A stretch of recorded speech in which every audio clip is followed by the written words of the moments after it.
بسم اللہ الرحمن الرحیم۔ 14 شعبان شب برات، یہ 6 نفل نماز پڑھنا اللہ تعالیٰ کو اتنا پسند ہے۔ جو شخص بھی نماز پڑھتا ہے وہ اللہ کا محبوب بندہ بن جاتا ہے، اللہ کا دوست بن جاتا ہے۔ اس نماز کو پڑھنے کے لیے میں نے پورا سال انتظار کیا، کب شب برات آئے اور میں یہ نماز پڑھ کر اللہ کو راضی کر لوں، اپنے حاجات اللہ سے پورا کروا لوں۔ چند دن پہلے بتانے کا مقصد صرف یہ ہے، آپ اپنے گھر والوں کو، رشتہ داروں کو، دوستوں کو اس نماز کو پڑھنے کا طریقہ سکھا دیں۔ اس نماز کو پڑھنے کی نیت، وقت، طریقہ، یہ ساری چیز میں آپ کو ایک ایک کر کے بتاؤں گا، اور آپ نے اس طرح آگے اپنے دوست، احباب، ملنے والوں کو جن تک ویڈیو پہنچا سکتے ہیں ویڈیو پہنچائیں، لیکن آپ نے ان کو بتانا ضروری ہے۔ اس ویڈیو کو دیکھنے کے بعد کوئی دوسری ویڈیو دیکھنے کی آپ کو ضرورت نہیں پڑے گی۔ ام المؤمنین حضرت عائشہ صدیقہ رضی اللہ عنہا فرماتی ہے، رسول اللہ صلی اللہ علیہ وسلم میرے ساتھ تشریف فرما تھے۔ رات کو آپ نے میرے حجرے سے نکلے، میں بھی آپ کے پیچھے نکلی، مگر میں نے آپ کو جنت البقیع میں پایا۔ وہاں آپ مومن مردوں، مومن عورتوں، شہداء کی بخشش کے لیے استغفار فرما رہے تھے۔ تو میں نے عرض کیا، یا رسول اللہ، آپ تو اللہ کے کام میں لگے ہیں اور میں دنیاوی حاجات میں ہوں۔ پھر رسول اکرم صلی اللہ علیہ وسلم تشریف لائے اور فرمایا، اے عائشہ، میرے پاس جبرائیل حاضر ہوئے اور عرض کیا، آج شعبان کی 15ویں رات ہے۔ اس رات اللہ بنی قلب کے بکریوں کے بالوں کی تعداد کے برابر جہنم سے لوگوں کو آزاد فرماتا ہے، مگر اس رات اللہ مشرک کینہ رکھنے والا، پاجامہ ٹخنوں سے نیچے رکھنے والا، ماں باپ کو ستانے والا، ہمیشہ شراب پینے والے کی طرف نگاہ کرم نہیں فرماتا۔ 15 شعبان کی رات 14 شعبان کا دن گزارنے کے بعد جو رات آتی ہے وہ رات 15 شعبان کی ہوتی ہے۔ مغرب وقت اسلامی تاریخ بدل جاتی ہے۔ اسلامی مہینے میں 14 شعبان کا دن گزرنے کے بعد 15 شعبان کی جو رات آتی ہے، اس رات کو شب برات کہا جاتا ہے۔ مغرب وقت سے طلوع فجر تک یہ رات شب برات کی رات ہے۔ اب اس رات میں مغرب کی نماز کے بعد عشاء سے پہلے 6 رکعت نماز ادا کی جاتی ہے۔ تو 6 رکعت کس طرح ادا کرنی ہے وہ طریقہ بتاؤں گا۔ دوستوں، ماہ رمضان کے علاوہ اس سال میں اسلامی ماہ شعبان کے روزوں کی فضیلت اس بات کی گواہی دیتی ہے، شعبان کا مہینہ عبادت نجات کا مہینہ ہے۔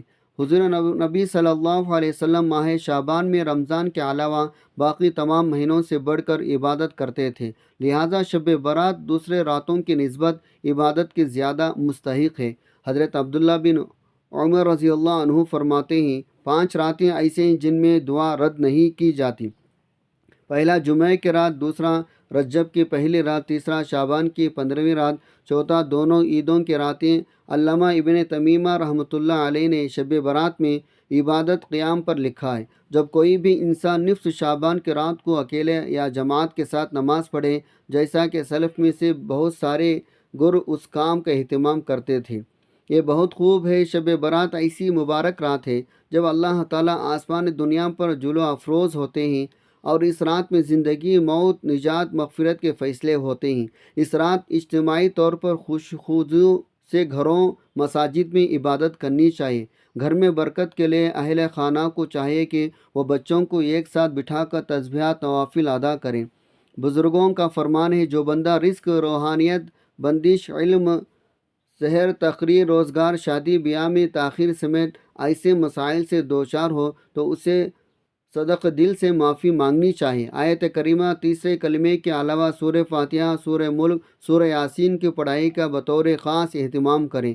نماز تہجد ادا کرنے کے بعد سر سجود ہو کر استغفر اللہ کثرت سے پڑھیں، پھر دست دعا اٹھا کر آنسو بہائیں۔ امید رکھیں اس رات اللہ کریم اس پر اپنے رحمتوں کا نزول فرمائیں گے، دل کی مرادیں پورا ہوں گے۔ شعبان 15ویں رات شب برات کہلاتی ہے، یعنی وہ رات جس میں مخلوق کو گناہوں سے بری کر دیا جاتا ہے۔ تقریباً 10 صحابہ اکرام تعالی عنہم اجمعین سے اس رات کے متعلق احادیث منقول ہے۔ حضرت عائشہ رضی اللہ عنہا فرماتی ہے، شعبان کی 15ویں شب کو میں نے نبی صلی اللہ علیہ وسلم کو اپنے آرامگاہ پر موجود نہ پایا، تلاش میں نکلی، دیکھا آپ جنت البقیع کے قبرستان میں ہیں۔ پھر مجھ سے فرمایا، آج شعبان کی 15ویں رات ہے، اس رات میں اللہ تعالیٰ آسمان دنیا پر نازل فرماتا ہے، قبیلہ بنو قلب کے بکروں کے بالوں کی تعداد سے زیادہ گنہگاروں کو بخشش فرماتا ہے، دوسرے حدیث میں اس رات میں اس سال پیدا ہونے والے ہر بچے کا نام لکھ دیا جاتا ہے۔ اس رات میں اس سال میں مرنے والے ہر آدمی کا نام لکھ دیا جاتا ہے۔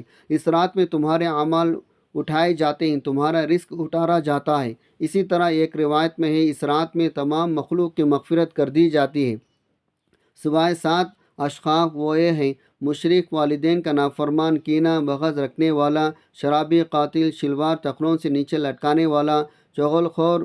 7 افراد کی اس عظیم رات میں مغفرت نہیں ہوتی۔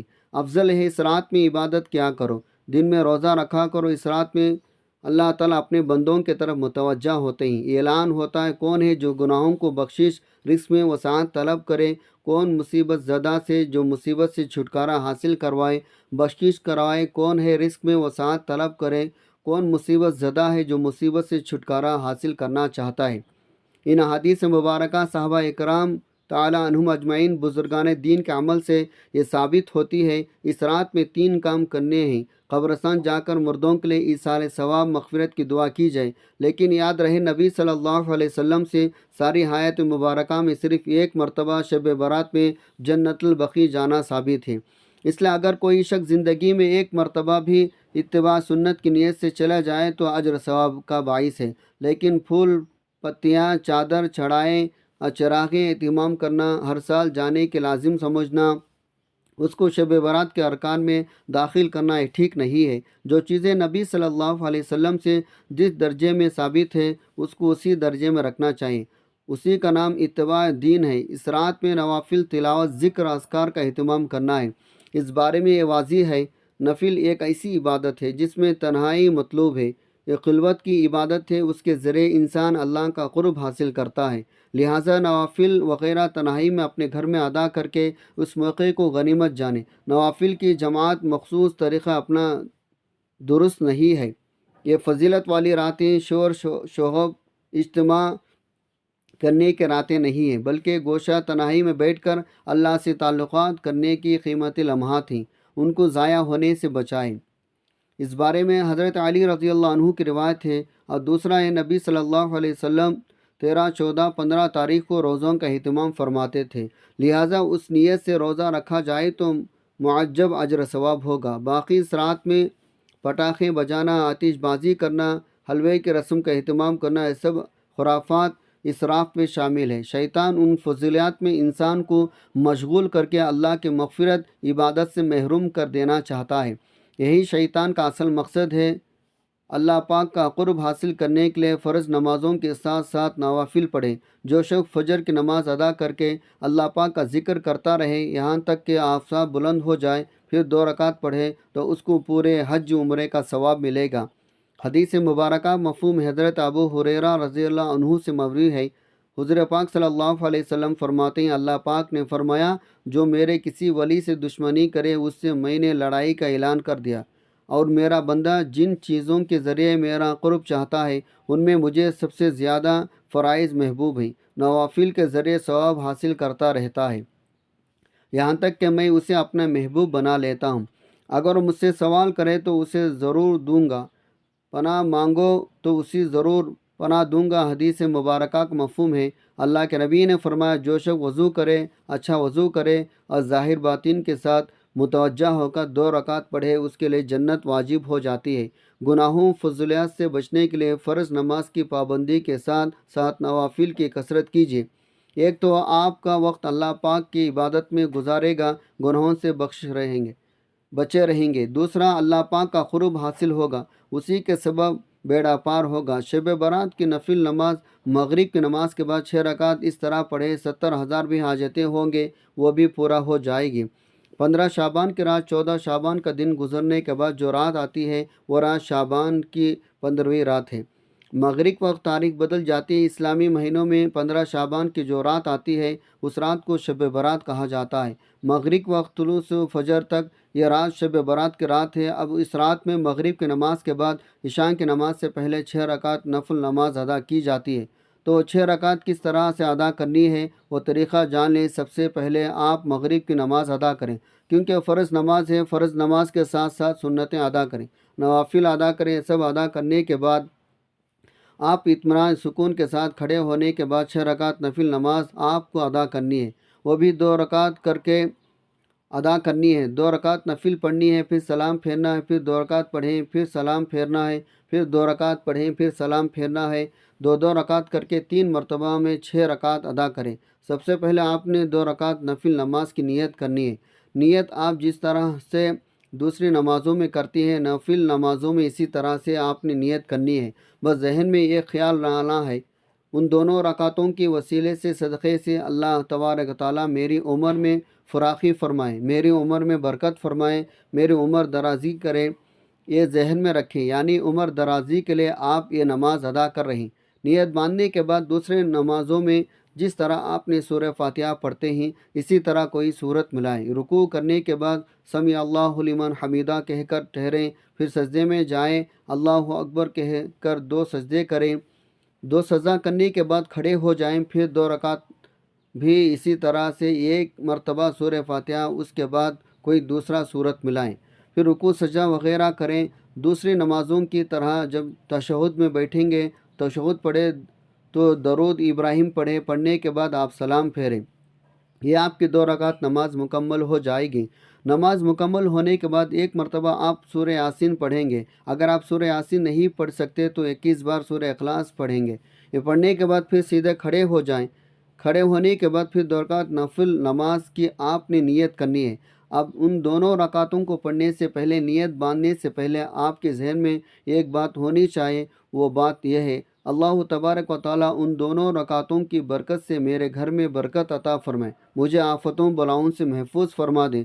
ذہن میں یہ رکھنا ہے، مجھے بلاؤں آفتوں مصیبتوں سے اللہ محفوظ رکھے اور میرے گھر میں برکت نازل ہو۔ یہ کہنے کے بعد آپ نیت کریں گے، اللہ اکبر کہہ کر ہاتھ باندھ لیں۔ جسے دوسری نماز ادا کرتے ہیں، پہلے آپ نے 2 رکعت نفل ادا کریں، اسی طرح سے ہر ارکان ادا کریں، رکوع سجدہ وغیرہ سب کریں۔ 2 رکعت مکمل ہونے کے بعد آپ نے سلام پھیرنا ہے۔ ایک سلام پھیرنے کے بعد بیٹھے بیٹھے پھر سے آپ نے 1 مرتبہ سورہ یاسین پڑھنی ہے۔ اگر آپ کو سورہ یاسین یاد نہیں ہے، آپ نے نہیں پڑھ سکتے تو آپ 21 مرتبہ سورہ اخلاص پڑھیں۔ آپ کے 4 نوافل مکمل ہو گئے۔ اب آخر میں جو 2 رکعت نفل بچے ہیں، ان دونوں رکعتوں میں سے آپ نے ذہن میں یہ رکھنا ہے، اللہ تعالیٰ مجھے صرف اپنے محتاج بنائیں، دوسروں کا محتاج نہ بنائیں۔ محتاجی، غریبی، مفلسی اللہ تبارک تعالیٰ مجھے محفوظ رکھے۔ ذہن میں رکھنے کے بعد آپ نیت کریں گے، پہلے کی طرح نیت کی میں نے 2 رکعت نفل نماز کی، منہ میرا کعبہ شریف کے طرف اللہ اکبر کہنے کے بعد آپ پہلے نوافل کی طرح یہ بھی ادا کر لیں گے۔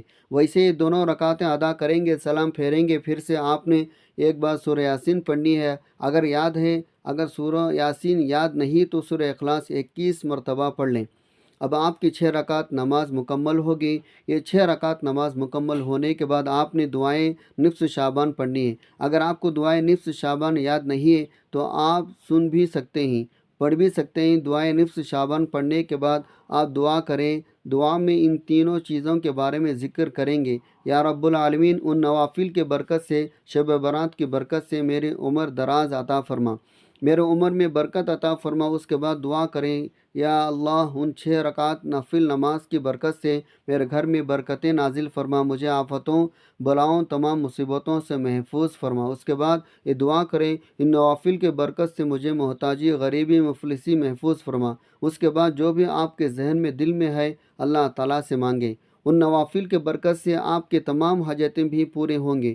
اللہ تبارک و تعالیٰ آپ پر رحم کرم بھی فرمائے گا، برکتیں بھی نازل فرمائے گا۔ دعا ہے اللہ تعالیٰ ہم سب کو اس رات عبادت کرنے کے توفیق عطا فرمائے، اپنے بارگاہ الہی میں قبول منظور فرمائے، آمین ثم آمین۔ ناظرین، اپنے رزق میں برکت، وسعت، کشادگی کے لیے اللہ تعالیٰ کے 99 ناموں میں سے کوئی ایک نام کمنٹ میں ضرور لکھیں۔ جزاک اللہ خیرہ۔ السلام علیکم۔